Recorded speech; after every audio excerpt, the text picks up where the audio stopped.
Sugar ఉండే వాళ్ళు basically వాళ్ళ ప్లేట్ ఎలా ఉండాలి అంటే దాన్ని ఒక 4 పార్ట్స్గా డివైడ్ చేసి ఒక 1/4 పార్ట్ కంప్లీట్గా కార్బోహైడ్రేట్స్ ఉండాలి. కార్బోహైడ్రేట్స్ అంటే మెయిన్గా ఒక 2 రోటీ, 100 గ్రామ్స్ రైస్, లేకపోతే క్వీన్వా, మిల్లెట్స్ అంటే ఏది ఓట్స్, ఇవన్నీ కార్బోహైడ్రేట్స్ కింద వస్తాయి.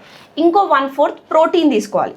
ప్రోటీన్ అంటే వెజిటేరియన్స్ అయితే ఒక 100 grams paneer, tofu, soya chunks లాంటివి తీసుకోవాలి. అదే నాన్ వెజిటేరియన్స్ అయితే ఒక 3 ఎగ్స్, 100 గ్రామ్స్ చికెన్ లేదా 100 గ్రామ్స్ ఫిష్. మిగతా half of the plate complete వెజ్జీస్తో, వెజ్జీస్ అంటే అన్ని కూరగాయలు, బెండకాయలు, దోసకాయలు, బీరకాయలు అన్నీ కలిపి ఒక హాఫ్ ప్లేట్ ఉండాలి.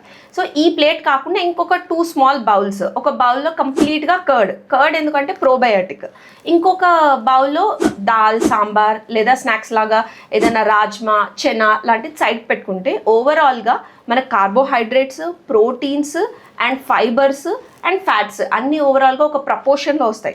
ఇలా కంటిన్యూస్గా మనం తీసుకోవడం వల్ల మనకేంటంటే ఒక హ్యాబిట్ అనేది పెరుగుతుంది.